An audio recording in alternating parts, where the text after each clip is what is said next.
Ahoy hoy! He's Straw, I'm Parker, and together we are the Battle Hammer. Beep, beep, beep, beep, beep, beep. Today we're going to be doing a little unboxing of this from Lost World Exodus. Legendary Ichiko Kuga.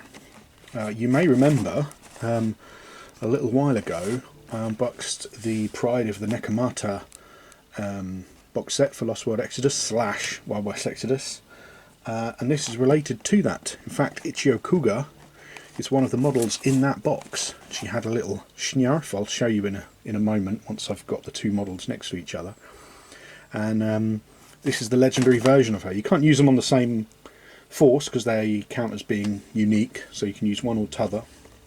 But her little, Kami little dude has in fact grown massive, and now she rides upon its back into battle, which is super cool.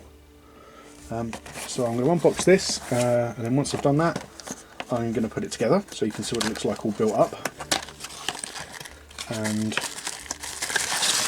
you'll get to see extra large base. We like an extra large base because they're extra large, because they're big fat base. I like the base. I like the battery base. I like the battery biscuit base. I like the base battery base. I like the battery biscuit base. So we'll just do some. Here we go, unboxed. Ta-da! So what have we got here? So here we've got the main body with his angry face. I'm loving those big cheeks.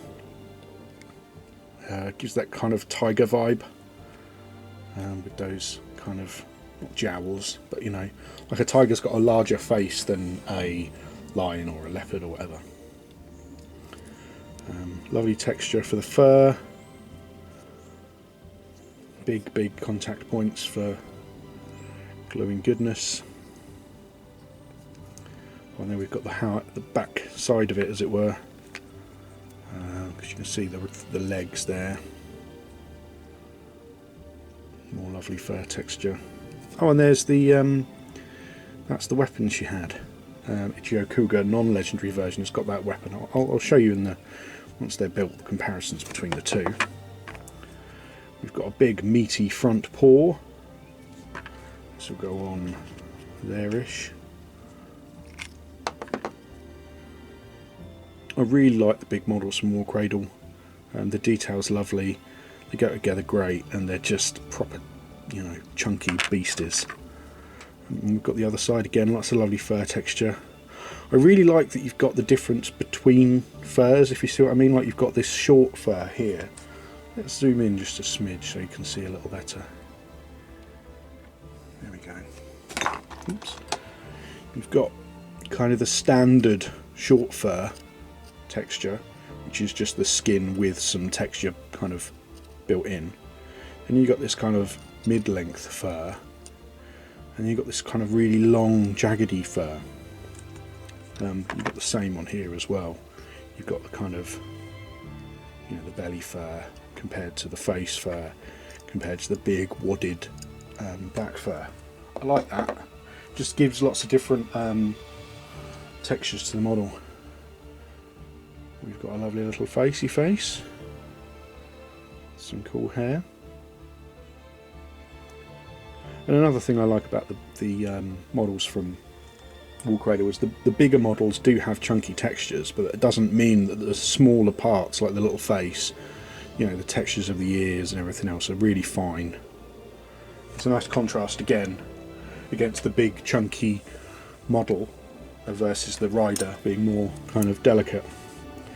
And then we've got the upper body. Oops! And we've got the upper body here with this kind of pike weapon, kind of quarterstaff with a pokey tip on the end, hook thing. Big tail, and another arm there. And that's it. So I'm off to put this together now. And while I'm putting it together, I'm not going to show you me building it, because it's literally just a front half, a back half, a couple of legs, and then the rider doesn't go, it's not a big deal. I can do that. I am, of course, going to wash my resin. Always wash your resin. You don't always need to, but you're better off washing it and not needing to than finding out that you've got something sticky on your resin from release agent or whatever, and then, oh no, the paint's not sticking to it. Better off washing it first, just to make sure. So while I'm doing that, while I'm washing it and putting it together, I'm going to go on to a different me, and then we're going to show you the card, the in-game card, so you can see what legendary Ichiko Kuga does, and in comparison to non-legendary form.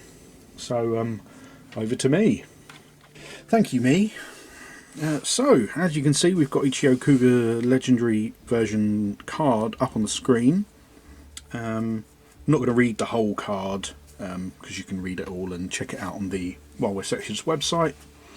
But I am going to go over a few little things that have relevance to me. So, Fortune 3 is good, 210 points is expensive, but I think she's going to be worth it. Quickness 8, so pretty fast. Mind 8 is super good. Not always massively useful in and of itself, but just in case someone else is trying to mind control you, it's handy. Aim 6 is fine. Grit 7 is nice. That's, you know, proper chunky. And a commonly forgotten rule is, although it is Grit 7, you think that you need a 3, but you only actually need a 2. Or the percentages are different. You think Grit 7 you're going to miss 30% of the time, but you're not. Anyway, I'll go into that another time.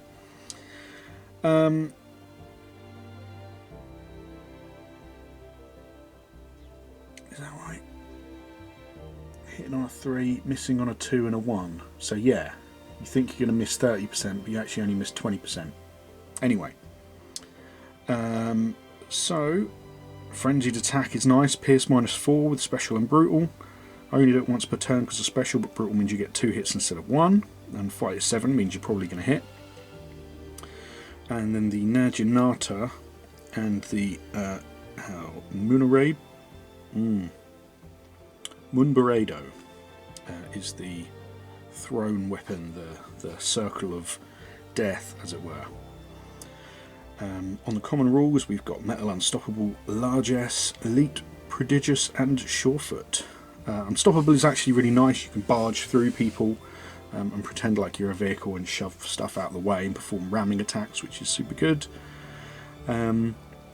Elite is always nice because it allows you to use any kind of adventure card as a +1 limit, even if it hasn't got +1 limit written on it, which is super not +1 limit, +1 action point, even if it doesn't have that written on it.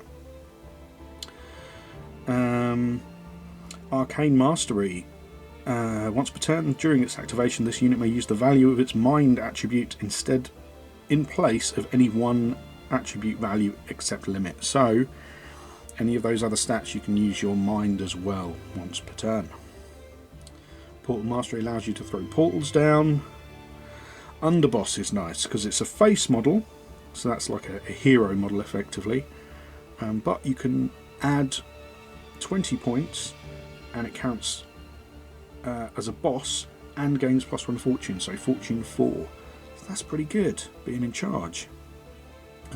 Hardy re-rolling failed grit checks is great, especially with a grit of 7. Super tasty. Bounding Strike. If you perform a strike action, if you wound a model, you can move up to half your quickness. That's really nice. So yeah, if you hit someone in combat, you can bounce into someone else. So that if you're attacking a unit, you can still attack other people in that unit or move from one character to another. So yeah, definitely a big, hardcore, melee-focused beast with the Frenzied Attack.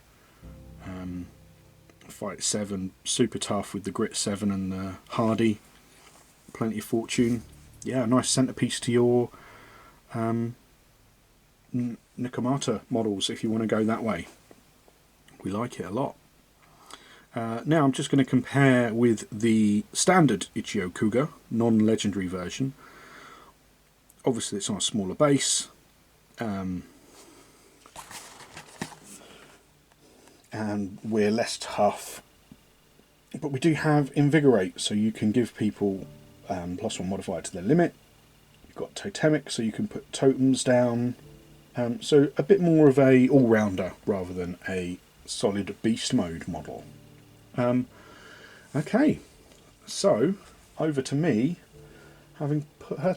So here we have legendary Ichiko Kuga, and I've put her next to her standard version, which you may have already seen on the channel, but I thought it'd be nice to compare and contrast. So there's the standard Ichiko Kuga, there's the Kami that grows up, the little Snarf grows up into a big Snarf. Lovely model, went together great. Apart from my pinning was a little off, so there's a little bit of a gap on her waist just because of my bad pinning. But very cool, loving the texture of the fur, loving that kind of big front arms, little back legs, kind of almost vaguely ape-like, which I like. Cool tail. So as you can see, she's got the same weapon, so it's definitely her. The face is identical. All of the detail here on the, there's her little throwing ring. She's got her scrolls on the back, same as on the other model. And her kind of her leg, I don't know what you call that, her leg guards, like thigh guards here. They match the ones on here. And obviously if you paint them identical, then they're going to look very clearly to be the same person, because they are.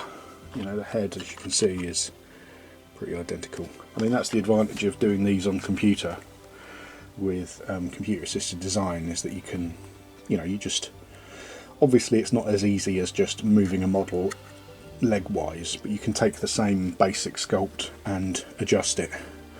Love that face. Those kind of, these, like I was saying earlier on, these kind of bits on the side really give a kind of tiger vibe, which is really cool. And that kind of shorter muzzle, again more like a tiger than a lion or something, but still with, fantastical elements like the fur and all that kind of stuff. Very cool. Definitely going to have a presence on the table. Going to be really interesting to see her painted up eventually.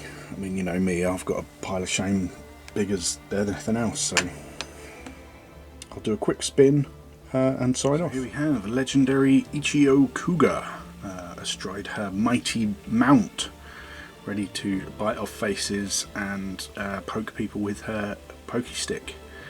Cracking model, as you can see. Going to be a great kind of centerpiece to any Necomata style list, or even just in the Celestians, I reckon. Going to look great. Went together a dream. Fantastic. Really like how kind of beastly the mount is compared to her. She looks pretty chill, just sitting on the back there, while the rage of the beast is there as well. We like it. So obviously you now want to start playing some Wild West / Lost World Exodus. Get some games in, play with these bad boys. She's going to be tough as nails, pretty tricky to get rid of, and I think that's going to be interesting playstyle wise. You can go Necomata as they are, kind of straight out the box in the posse box, being a very hit and run, kind of get in your face type force. Lots of dispersed deployment and kind of individual melee things. Or you can play it with this big, like, centerpiece model, which will be, proper hench and, maybe a bit of a distraction kind of effects for your opponent. So hope you liked that video. Make sure you leave something in the comments just to let us know what you thought. Will you be picking her up? Will you be, are you looking forward to getting some more games of Wild West Exodus / Lost World Exodus in? Now that kind of things are starting to open up again in the world, or at least in various parts of it. Time of filming, the UK is starting to open up a little bit more, so that's good. Going to get some games in, which would be great.